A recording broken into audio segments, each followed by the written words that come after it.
তো বন্ধুরা, আজকে এসেছি সাতক্ষীরা জেলা কলারা থানার মঠবাড়িতে। তো বন্ধুরা, আমরা প্রায় চলে এসেছি মঠবাড়ির কোলে কাছে। একটু সামনেই সেই ঐতিহ্য কলারোয়ার মঠবাড়ি, যেটা সাতক্ষীরার নিদর্শন হিসাবে আজও দাঁড়িয়ে রয়েছে। তো সাতক্ষীরার ঐতিহাসিক নিদর্শনগুলোর মধ্যে একটি দর্শনীয় স্থান মঠবাড়ি। তো এখানে নিচে আমরা গাড়িটা দাঁড় করাবো, দাঁড় করানোর পরে আমরা উপরে গিয়ে দেখাবো আপনাদের সকল কিছু। এখানে প্রচুর পরিমাণে দর্শনার্থীরা ভিড় করে। তো আজও দর্শনার্থীরা প্রবেশ করতেছেন। তো সাতক্ষীরার নিদর্শন দিকগুলোর ভিতরে একটি ঐতিহাসিক নিদর্শন এই কলারোয়ার মঠবাড়ি। তো এটা মঠবাড়িয়া সার্বজনীন দুর্গা মন্দির সোনাবাড়িয়া। এটা হলো পিছন দিকে, আমি আপনাদের পিছন দিক দিকে আগে দেখাই। এখানে ছোট ছোট ঘর ছিল, যেগুলো এখন কালের বিবর্তনে ধ্বংসাবশেষ।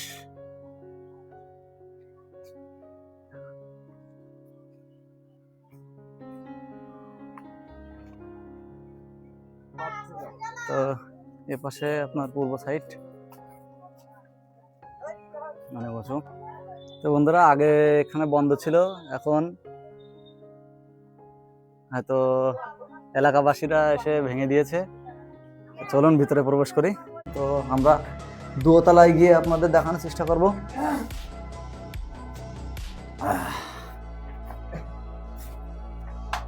তো বন্ধুরা, দেখতে পাচ্ছেন কি খারাপ জায়গা, যেখানে উঠা যায় না। তো আপনাদের দেখানোর জন্য আমি কষ্ট করে উঠতেছি। বাবা, আস্তে আস্তে আয়, আস্তে আস্তে আয়। কি খাড়া রাস্তা, কি খাড়া সিঁড়ি, এরকম সিঁড়ি বাপের জন্য দেখি নাই। আয় আয় আয় আয় আয়। তো বন্ধুরা, আমরা উপরে এসে গেছি, আপাতত দ্বিতীয় তলায় আছি।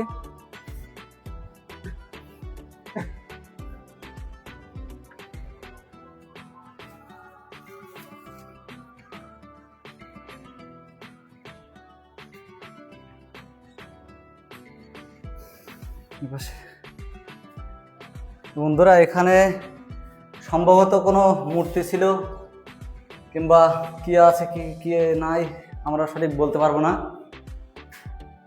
যেহেতু মন্দিরে কোনো কিছু ছিল, অনেকে লোকমুখে শোনা যায় উপরের তলায় নাকি শিকল ছিল, সোনার শিকল, যেগুলো আজও কেউ দেখতে পায় নাই। আমরা সেই জায়গাটি আপনাদের দেখানোর চেষ্টা করব। কোন পাশ দিয়ে যাচ্ছি কি না যাচ্ছি কিছুই জানি না।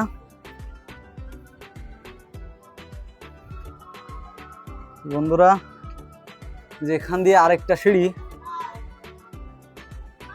চলুন উপরে উঠে আপনাদের দেখাই। বাবা, বিশাল খারাপ অবস্থা। আয়ুষাই নামার সময় কি করে নামবো তারই টেনশন। আস্তে আস্তে আস্তে। বন্ধুরা, আমরা তৃতীয় তলায় এসে গেছি। এখান থেকে আমাদের মোটরসাইকেল দেখা যাচ্ছে কিনা তার কোনো ঠিক ঠিকানা নেই। তো বন্ধুরা, আমরা কাঙ্ক্ষিত উপরতলায়, একদম যে উপরতলা আছে সেই উপরতলায় চলে এসেছি। আপনারা দেখতে পারেন এখান থেকে চারিদিক কত মানে হাঁপিয়ে গেছি আমরা, সত্যি কথা বলতে।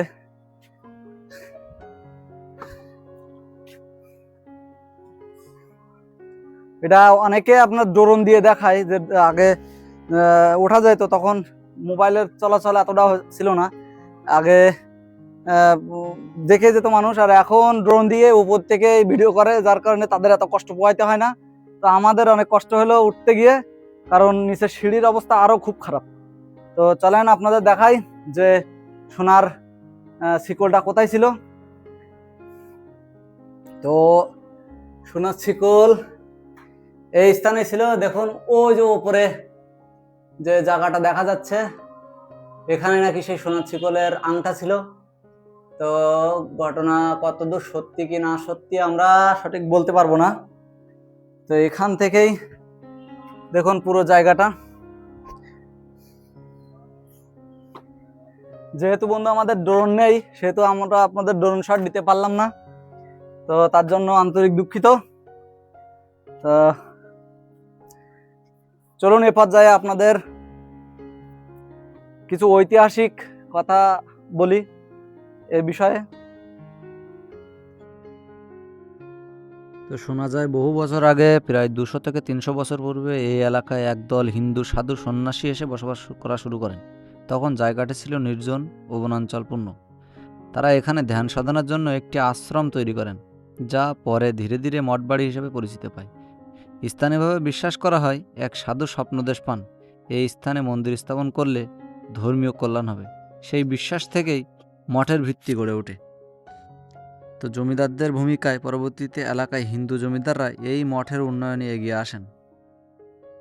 তারা মন্দির, নাট্য মন্দির ও আশ্রম নির্মাণে অর্থ সহায়তা করেন, ধর্মীয় অনুষ্ঠান আয়োজনের জন্য জমি ও সম্পত্তি দান করেন। এভাবে একটি পূর্ণাঙ্গ ধর্মীয় কেন্দ্র হয়ে ওঠে। তো স্থানীয়দের মুখে শোনা যায় ব্রিটিশ আমলে বা তার আগেই কোনো এক সময় দস্যু বা আক্রমণকারীরা এই মঠে হামলা চালায়। এতে মঠের কিছু অংশ ধ্বংস হয়ে যায় এবং সাধুদের অনেকেই স্থান ত্যাগ করে। যদিও এই ঘটনায় লিখিত প্রমাণ খুবই কম, তবে এলাকাবাসীর মধ্যে এই গল্পটি প্রচলিত খুব। তো অনেক কিছু পরিবার দেশ ত্যাগ করে অন্যত্র চলে যায়, ফলে মঠটি ধীরে ধীরে অবহেলিত হয়ে পড়ে। এখন এর ধ্বংসাবশেষ পূর্ণ স্থাপত্য ঐতিহ্যের সাক্ষী হয়ে আছে। তো বন্ধুরা, দেখতে দেখতে আমরা নিচে চলে এসেছি। তো এ পর্যায়ে এখানে একটি শিব মন্দির আছে। তো আমি শিবলিঙ্গটি আপনাদের দেখাই, চলুন। এই যে দেখুন, বাবা ভোলেনাথ। এখানেই সকল শিব ভক্তরা এসে পুজো দেয়। তো মঠবাড়ির সামনে আরও একটি সুন্দর পুকুর আছে, যেখানে পুণ্যার্থীরা স্নান করে থাকেন। তো মঠবাড়িটি অযত্নে পড়ে থাকার কারণে আজ এটি ধ্বংসাবশেষ। ক্রান্তির কাল পর্যন্ত হয়তো এভাবেই দাঁড়িয়ে থাকবে অথবা ভেঙে পড়বে। তার সঠিক মন্তব্য কী হবে কেউ বলতে পারে না। তো বন্ধুরা, আমরা বাইরে চলে এসেছি। আসার পরে এদিক ওদিক ঘুরলাম হালকা। এখন দেখতে পাচ্ছেন আপনারা সন্ধ্যা হয়ে গেছে। এই সন্ধ্যার ভিতরে আর ভিডিও করা সম্ভব না, আর এখানে থাকা সম্ভব নয়। দেখেন কোনো পাশে কোনো মানুষ নেই, এখানে সন্ধ্যার পরে কেউ থাকে না সচরাচর, আমি যতদূর শুনেছি। তো আমরা এখান থেকে এখনও বেরিয়ে যাব, বেরিয়ে কলারা যাব, কলারা থেকে ওখান থেকে বাসায় যাব। তো এমন ঐতিহাসিক নিদর্শন জায়গার ভিডিও পেতে আরও আমাদের সাথে থাকুন, আমাদের পেজের সাথে থাকুন, আমাদের ইউটিউব চ্যানেলের সাথে থাকুন। তো আপনারা ফলো দিবেন, লাইক কমেন্ট করতে ভুলবেন না কে কোথা থেকে দেখছেন। তো তত পর্যন্ত আপনারা ভালো থাকবেন, সুস্থ থাকবেন, আমাদের জন্য দোয়া করবেন। ধন্যবাদ।